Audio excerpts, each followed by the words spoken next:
Yeah, I got to do one thing for. I didn't get it to Mike, Mike didn't get it to y'all. Board of County Commissioners now back in session. Starting this new elections coming after his term, the supervisor election can't no longer be on the canvassing board, so we're gonna have to replace her. And it's got to be one of the county commissioners. It's either got to be Commissioner Parrish or myself, because neither one of us running, and I'll volunteer to do it if Mr. Parrish don't want it, but I'd volunteer to do it. Okay, if you're willing to do that, then I'll make a motion that you do it. Second. Have a motion second on the floor, all in favor? Aye. All opposed, motion carries. That's all we need to do, Yeah, Mr. Chairman? yeah. Okay. Right, Michael? Yes, sir, That's that's it, correct. okay. All right, Commissioners, I need to make another amendment to the agenda. Panhandle Players, they're here to discuss their agreement with you to manage the Chapman Building. Okay. Royce and Ed, come on down. And I know we're here for the Panhandle Players and the Chapman, but I do want to state that I was up at 4 o'clock in the morning pulling drywall and carpeting and all that in our house. And by the time I hit the street pulling limbs out, the county was out there, and it was impressive. I've lived in 6 different counties. It was the best response I'd ever seen. All right, so I will say that about the roads and everywhere else. They were pulling docks off the street. They were pulling all types of debris. So applause to them, all right? And your job as well, getting them organized. We're here kind of, I think Michael and I have been dealing with this for months. And we had everybody involved, from Michael Marone to Alan Pierce and everything. And I think we've gotten to a place where everybody's happy. I remember the original discussion here. I think we've met all those requirements and kind of gotten the building ready and got the air conditioners working already before we've even taken tenancy and looking to manage that property. And then we have a lot of improvements that we're going to do as well. And I don't know how much has been shared or there. Due to the storm and a technical malfunction on my part, no, this is all being done live. It's Okay. like you're on stage performing. Yeah. We have been, I think we've come to agreement on everything, and I met all the requirements. I know, Noah, you had some questions as well about third parties using the building as well. Yeah. And we were managing that. And we just love to see life come back to this building. And I think a lot of the bids that we've had done for new curtains in the building, we have to have some electrical bids done as well for lighting for the stage, because nothing's really there currently. It's all what was there originally, and then kind of patchwork over the years. So we want to get the electrical up to code and do all of those things as well, to add lighting and sound systems and those types of things for the county to use, and for obviously all the groups in the counties to use. But it's our new home as a Panhandle Player, so we're excited. But, Yes, sir. yeah, what did y'all come up with? Y'all will be leasing the building, right? Okay, for the public, if just say a group want to use it, what kind of price y'all come up with to get them? I mean, we don't want the people to be overpriced. I mean, we want y'all to be. Yeah, it's not a profit center for the Panhandle Players. We haven't looked at it that way at all. It's really I the county's understand. requirements, like insurance, obviously. If they're going to use it or put on a performance in there, insuring the county and indemnifying the county, the same as we do as well during our performances. We would be more of, it's less of a landlord, more just as a property manager, as a go-between. Let me flesh that out just a little bit, Commissioner Lockley. There is actually no charge for the use of the facility for any third-party members of the public using the Chapman Building. So they will be charging I believe it's a $250 cleaning fee, and if it's returned room clean with no damage, then the $250 cleaning fee would be reimbursed. And although there's no charge for the use of the facility, as he said, they are putting improvements into the building. They're going to be installing lighting, they're going to be installing a sound system, and if some third-party member of the public wants to use the equipment belonging to the Panhandles, then they have retained the right to make some reasonable user fee for the use of that equipment. I did not think that was really anything that the county wanted to control. Obviously, that's up to you if you think differently, but we don't have lights in there now, we don't have sound in there now. And if people want to bring their own sound system in and use it the way they've always used it and not pay Panhandles, then they always have that option. Well, you know, no, I ain't trying to knock them or nothing like that. I just want to get it straight, because when people come, they gonna bypass the Panhandle and come. That's correct. What y'all charging and can you let that go? You know, so we need to get it straight in the beginning. Yes, sir. There will be That's all no I'm trying to user do. fees. Mr. Chairman? Yes, sir. They will be required to have event insurance, is that what you were saying? Correct, which is, I think, your requirement of us as well. For our events, we need to cover the sidewalk in front, people walking there, doing all those things. The parking lot that's being used currently is actually, I think, where the new library is going to go eventually, for the city library, and it's a city property. But the walkways and obviously the interior of the building, if something were to happen, you want to be protected as the county. And their event insurance would be similar to ours, what the requirements are of the county. Well, we're requiring Panhandle to carry insurance. I don't think there's a requirement in the lease that y'all require other people to have insurance. That's entirely, I think, up to Panhandle's as part of their management of the building. If they feel like they need to have that additional insurance coverage, I think, you know, my recommendation would be let's leave that to their discretion, but it is not a requirement of the lease. The only thing that we require in the lease is that they carry liability insurance.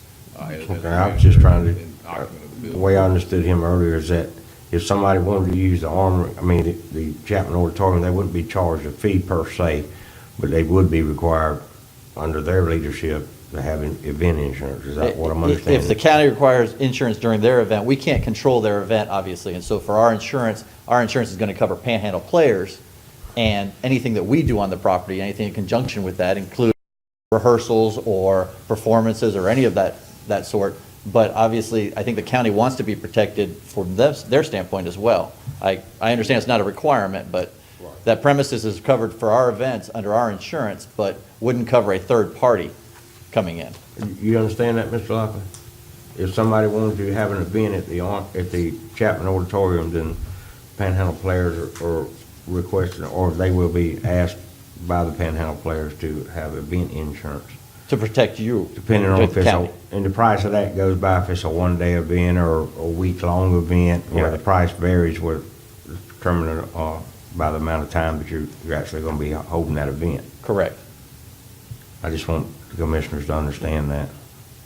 Yeah, it's not a I don't fee, think that's the that is- insurance cost. I don't think it's that expensive insurance. Well, that's a requirement, so in other words, we'll be putting that on. They not putting it on. No, sir. The lease between the county and Panhandles does not require anyone other than Panhandles as our tenant to maintain insurance. It's mainly liability insurance. I think what they're talking about is basically when you have other people using a building, it's not uncommon business practice to have every user of the building also carry their own insurance. It's just like, you know, at my office, we have one entity that owns the building, then we have other legal entities that are the tenants of the building, and we have to get insurance for both the owner and the tenant. And we have multiple tenants in the building. So, I mean, I understand from a business standpoint, what Mr. Aguirre is saying, but it is not a requirement of the lease. We're not requiring them to do it. This is going to be something, I think, within their management discretion. They can either do it or not do it. I think that would be my viewpoint of that. And they would not be paying us, or they would just I be know providing, They'll yeah, be paying, they have to go buy some insurance right. and pay the insurance company and present y'all a copy of it. Yeah, and also name the county as additionally insured, because the county is who we're worried about. We want our relationship to stay well, so we want y'all protected. So if somebody falls down and breaks a leg, the county's not responsible. They'll have this insurance to cover that. Correct. That's what he's talking Yeah. about. I understand. And then would you talk a little bit more in detail about the improvements and the lighting, the sound, the curtains, and? Part of what we've already gotten some bids on is we're probably looking at an investment on our side, obviously to the Chapman, from anywhere from $50,000 to $100,000. So right now, we're looking at about just to get an idea, about $25,000, which takes place of the curtains behind the stage, which now, if you've been in there, you've seen they're kind of holes in it, they're not fire retardant, there's a lot of things back there, and there's no openings on the side. Originally built for a school purposes, but using it for performances of all kinds, including whoever in the community uses that venue will benefit from that. So that's an investment we're making in the building. And then also lights and electrical, which lighting itself will run, I think you're getting pictures of the curtains right now, but lighting itself will run about $22,000. And electrical, we're still waiting on bids on that as well, which is going to be an improvement to the current. There's two boxes there that have been spliced together, and It's probably been done over years at different times, but needs to be extended and also combined, those two boxes, because the service that's currently in there, it's separate from the air conditioning services, which are working well now. The electrical needs to be addressed, just so we can handle the new lights, and on top of that, probably some conduit that is just bare right now, sitting out where people have been walking and the kids have been walking and all of that. So we're looking to repair that as well and replace. Commissioners, the curtains replacement that he's referring to, if you'll look at the two photographs given to you, the brown curtains in the background are the curtains that he is replacing. The blue monogram curtains that have historically been there are going to remain, just so that y'all understand what's being replaced and what is remaining. Panhandle is going to take the existing brown curtains and have them professionally, I guess, packaged and then Well, stored. we've been instructed professionally how to do it. Oh, okay. That's fine, but they're going to be packaged and stored in an air-conditioned facility by Panhandles for a 5-year period. Once that 5-year period ends, then the ownership of the new curtains will then vest with the county. The ownership of the lighting system and the sound system would vest with the county basically at the end of the 15-year lease. And I have structured the lease similar to Dr. Sanala's lease. As you know, he occupies essentially the east end of the building. Panhandles will occupy the west end of the building. The atrium with the restrooms are shared space between the two of them. And we actually need to give Dr. Sanala's, I guess, signature on the lease as well. I guess y'all would. For the common areas, we've talked with them, yes.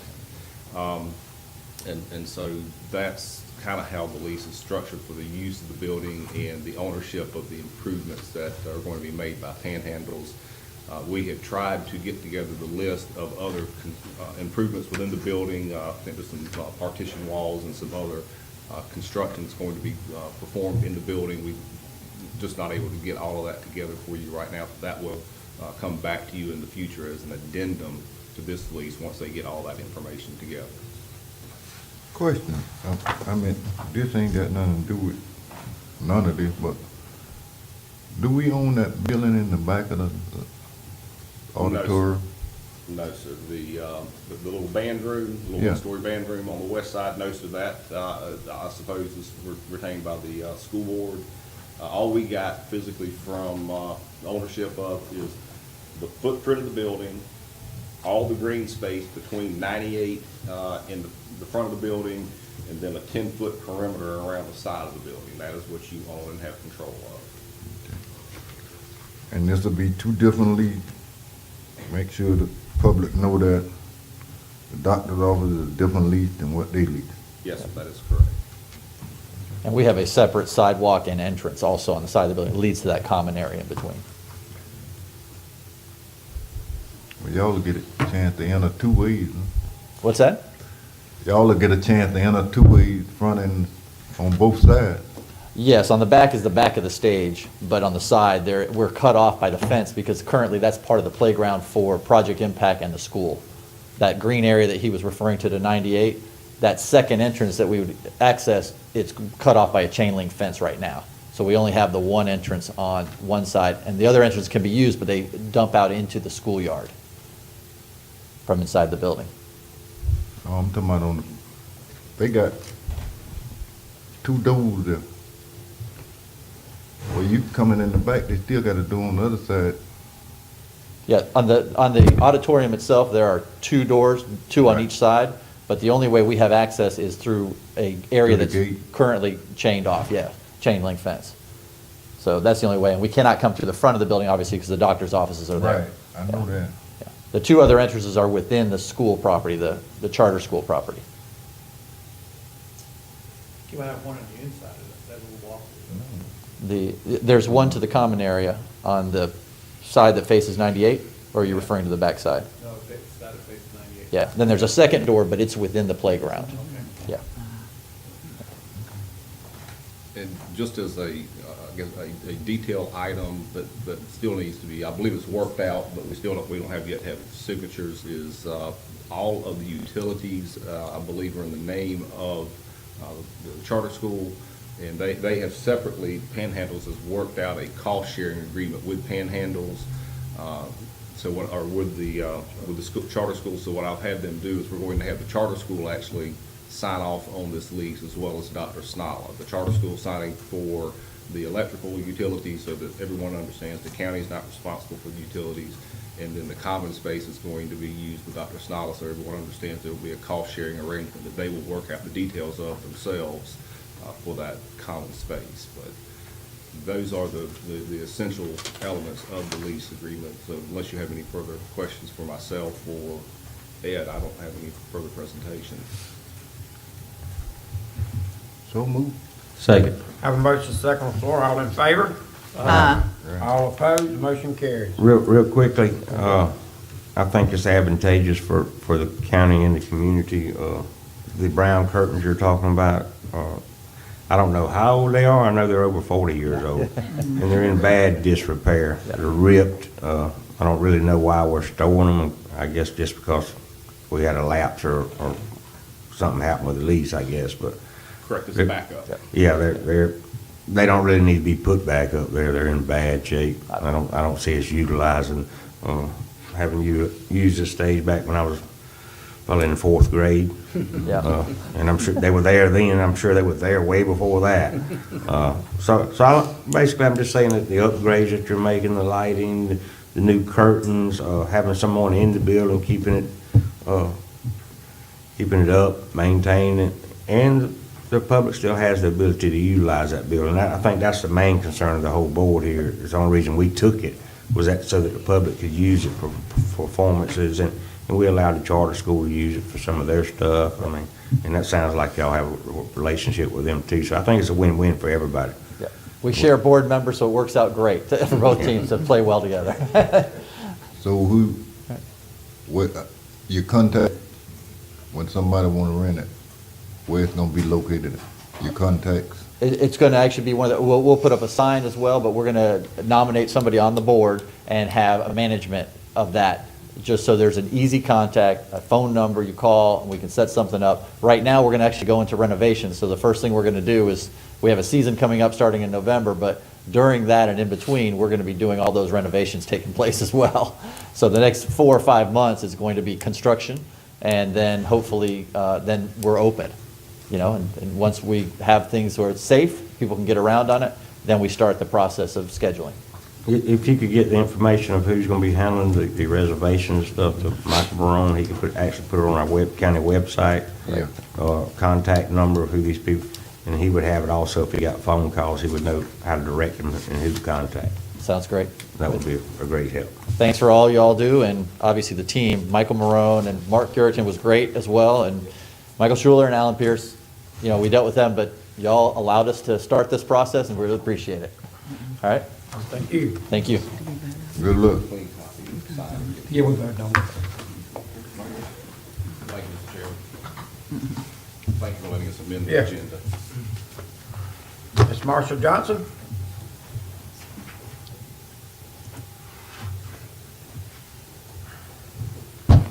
I just have one item. I need a board approval for the chairman's signature on the state aid to libraries grant. I had told Ms. Ann Birchwell I would bring this up because she wasn't scheduled to be on your agenda today. This is the library's primary grant that provides their annual funding for operations. So moved. Second.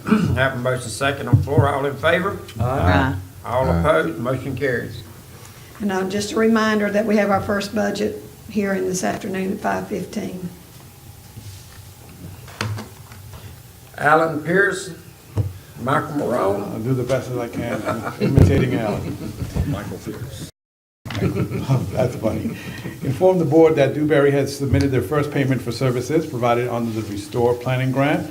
Under the terms of the planning grant, Treasury authorized up to $126,000 for work related to writing the planning grant and other Restore activities done between November of 2015 to July 30th of 2016. Dewberry has completed all of the pre-grant award activities, $34,000, so there has been a significant reduction in costs, partly because Dewberry has less back and forth with Treasury over Franklin County's planning grant since Dewberry had written planning grants for Gulf County and others. There is, of course, more work to be done on the plan, but ultimately, any unused planning grant funds stay in Franklin County's restore funds to be used at a later date. Dewberry will not get paid for this $34,000 invoice until Treasury approves it. Alan has submitted the Dewberry request to Treasury. That's more for information. I don't think he needed board action on that. His second item was to inform the board that he met with Chris Holly, Gulf County Economic Development Officer, and others in a kickoff meeting on August 17th, right here in the annex. The kickoff meeting was to discuss the scope of work for the four-county economic development study that Mr. Holly is administering for Gulf County. The purpose of the study is to evaluate the economic opportunities that might exist along intermodal transportation systems in these four counties. For Franklin County, intermodal, I'm not sure that's spelled right, transportation system to be considered will be the connection between Port of St. Joe, the A&R Railway, and the Apalachicola Airport. The term used in the study for these intermodal sites is a freight logistic zone.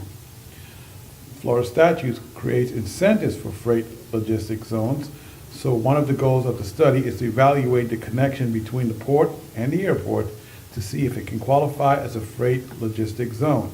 Mr. Holly said that the study will be completed by June 30th of 2017. The board will receive periodic updates, but at the end, the board will be asked to approve the study. Depending on the outcome of the study, Mr. Holly hopes that projects would be developed that would receive Triumph funding for infrastructure improvements in the four counties. I think Alan spoke to y'all about this individually. Yeah, he did. Mr. Chairman, Yes, sir. this is a good plan, and I go along with it. But I'm still thinking this a combine, this a combination, but we still got to look like we should be looking for some other stuff too. In my opinion, I might be wrong. Let's take care. I mean, if that don't work over there, then we in limbo. But if you can't do number one plan, y'all know of? That I don't know, but I know, Real quickly, Michael, Yes, sir. Mr. Chairman, what, I've met with some of these people and explained to them that, we're basically four counties trying to come together in what the study is encompassing and trying to bring jobs and different things. And each county has to benefit from what we do within that four-county region. There's power in numbers, but each county has to receive a benefit. We can't have four counties in here and one receiving the benefit. So I've made that perfectly clear to them. If we're going to work together on a study, and regionality is a big thing when you come to trying to acquire funding, is how anything is going to affect the region.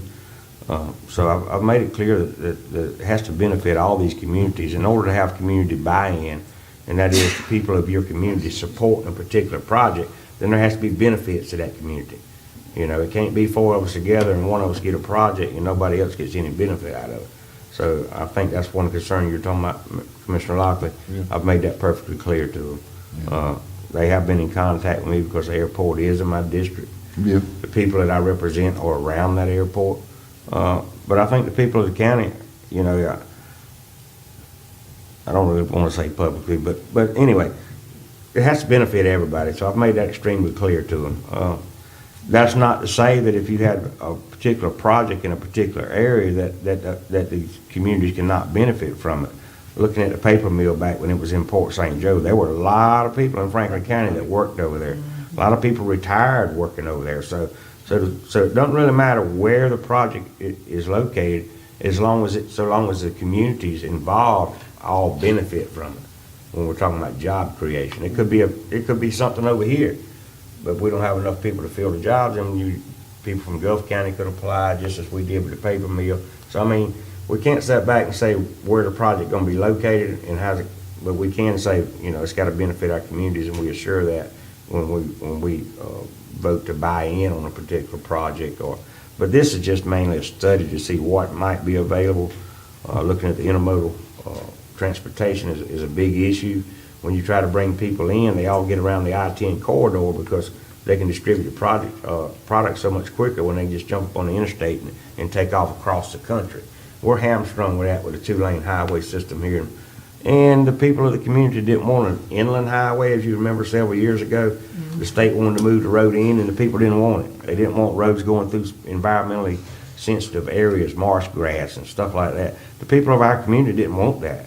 So we're kind of hamstrung. Commissioner Lockley, you brought up a couple of meetings ago that maybe they need to look at 4-lane and Highway 65 to have that corridor to get the products to the interstate. I mean, that's something you could look at. 4-lane and 71 in Port St. Joe of Gulf County, that's another way of reaching the interstate and trying to get these products, or whatever products they may be, get them to distribution and get them to the access to the interstate system to distribute the products.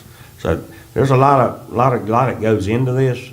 Having a trained workforce, when whatever we decide or whatever, whoever we can get to come in here to provide jobs, you got to have somebody that's trained to work those jobs. And if you bring in 300 jobs, and I've said this before, you bring in 300 jobs, but we bring everybody to working from Tallahassee and Pensacola, you're not benefiting the community. Yeah. You know, somebody told me, said, well, if they come in, they'll pay taxes, and there is indirect benefits to the community. What we're looking for is direct benefits to the community, where people can get off of the water and establish another way of life, and bringing in the Gulf Coast State College and other colleges come in, and they've offered to do that, come in and provide the training that the citizens need. But it's kind of hard to say what we need if we don't know what's coming, and having the ability to train our local people here in our county to be trained for these jobs. So it's not real simple, it's complicated, but I think we can do it if we work together. And my point being is that I've made all these issues known to the people that are trying to work together in a regionality, that there has to be benefits for all these different communities. It cannot benefit just one community. Yeah. Well, I got one more thing to add. Well, in this study, I know that's good what you're saying, Commissioner Parrish, but in this study, they know about how many people that's gonna be working at that port, right? They should. They got an estimated number about how many people they gonna hire. Well, since they wanna involve us, we gonna be one of the partners. I wanna know, would it be possible for them to put out, maybe we'll be guaranteed X amount of numbers for workers. If there ain't a way, they can, say if they got 700, Gilson, Franklin County, you got X amount of people, like a guarantee. I don't know what projects may come out of the study. Yeah. I don't know exactly what you're referring to. I don't think anybody's got anything on the horizon. They're trying to do studies to see what we could possibly do in the area in accessing these Triumph funds to provide the infrastructure for whatever. I mentioned that we need to do more marketing. They said, well, what are we marketing? We don't have any vacant buildings here to actually market. And of course, building buildings, when you don't know who's coming and what size buildings they need, you don't really know how to, you just can't go out and just build buildings and hope somebody will come. You need to know exactly kind of what they want. But I guess the main thing is just let them do the study, and let's see what comes out of the study. Yeah. And see what happens with the port in Port St. Joe, and trying to bring in products and maybe bring them into the airport, fly them out, assemble products, and then put them out for distribution. There's a host of issues and a host of different ways we can go with it to make it benefit everybody. I don't know of any particular project that they're looking at right now to go back and ask them for how many jobs are going to come to this community, because I don't know of any projects, unless there's something out there they're not telling me. Mr. Chairman, also, this is, and Commissioner Lockley, I think this is one study. I think there's going to be another study with the Great Northwest, with the 8 counties, identifying economic opportunities as well. That's correct. So we've got sort of 2 bites at the apple here. I would say to you, Commissioners, more importantly, what Commissioner Parrish touched on, it's not to say you're going to guarantee Franklin County residents so many jobs. I think it's more important to say the training that we bring in here for the, the residents that live here, then they'll be able to go out and get those jobs on their own. You see, to me, that's more important. It's what training we're gonna have for whatever jobs they figure out from the study, Like, I hate to use the term, like you say, creating widgets, so whatever we're creating, whatever we're doing, is the training for that is what's more important, because if your residents get trained, once they get trained, then they go out and get the jobs. You see, because you're gonna have the port, you have the railroad, and you have the airport. Like Commissioner Parry said, who knows what they're going to do? The key is training our residents for these jobs. I think it's the more important thing than guaranteeing, like, you're gonna say, well, 50 Franklin County residents have to have jobs doing that. I would say if we can get the training, that'll be automatic that they get the jobs.